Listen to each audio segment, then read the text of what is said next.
Hi guys, ഇന്ന് നമ്മളൊരു തീപ്പെട്ടി ടവർ ഉണ്ടാക്കുകയാണ്. തീപ്പെട്ടി ടവർ ഇത് 2-3 പാക്കറ്റ് തീപ്പെട്ടി നമ്മൾ യൂസ് ചെയ്തിട്ടുണ്ട് കേട്ടോ. പക്ഷെ എന്നാലും കുഞ്ഞിതാണ് നമ്മൾ ട്രൈ ചെയ്ത്. ഞങ്ങൾ ഈ ഊനോ ഇതൊക്കെ കളിക്കുമായിരുന്നു. ആ സമയത്ത് ഞങ്ങൾ വിചാരിച്ചു നമുക്കൊരു ടവർ ഉണ്ടാക്കിയല്ലോ ഊനോ വെച്ചിട്ട്. ഞങ്ങൾ എന്നിട്ട് ഫാനൊക്കെ ഓഫ് ചെയ്ത് ഊനോ ടവർ ഉണ്ടാക്കുമ്പോഴേക്കും ഒരെണ്ണം വെച്ച് അപ്പുറത്തെ വെക്കുമ്പോഴേക്കും അപ്പുറത്തെ പൊട്ടും. അപ്പോൾ ഞങ്ങൾ വെച്ച് പൊട്ടിപ്പോയി. അപ്പോൾ ഞങ്ങൾ വിചാരിച്ച് അന്ന് നമുക്ക് തീപ്പെട്ടീൻ്റെ ടവർ വയ്ക്കാം. അതങ്ങനെ ഞാൻ തീപ്പെട്ടീൻ്റെ ടവർ ഇങ്ങനെ വെച്ചുകൊണ്ടിരിക്കുകയാണ്.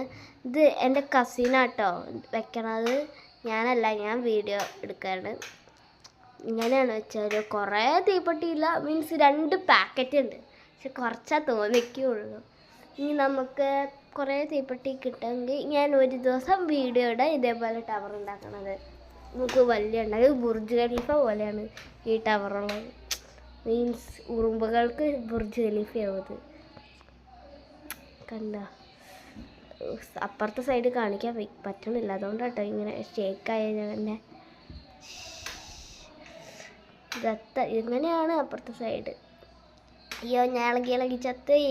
ഞാനിപ്പോൾ വീണു പോയതാട്ടോ. എന്താ നല്ല രസമുള്ള ടവർ. കുറേ തീപ്പെട്ടി ഞങ്ങൾ യൂസ് ചെയ്തു. ഞങ്ങൾ വേഗം തന്നെ ഇത് വീഡിയോ എടുത്ത് കഴിഞ്ഞിട്ട് പൊട്ടിച്ചിട്ട് വേഗം തന്നെ എടുത്ത് വെച്ചു. ആ പാരൻസ് എങ്ങാനും കണ്ടുള്ള അവസ്ഥ അമ്മേ. അതുകൊണ്ട് ഞങ്ങൾ വേഗം തന്നെ എടുത്ത് വെച്ചു. നിങ്ങൾക്ക് ഈ ടവർ ഇഷ്ടപ്പെട്ടാലില്ലേ ലൈക്ക് ആൻഡ് സബ്സ്ക്രൈബ് ചെയ്യണം. പിന്നെ ഇപ്പം കണ്ടത് എൻ്റെ കസിൻ ആണ് കേട്ടോ. ഇതാ, like and subscribe and comment ചെയ്യണം. ടാറ്റാ.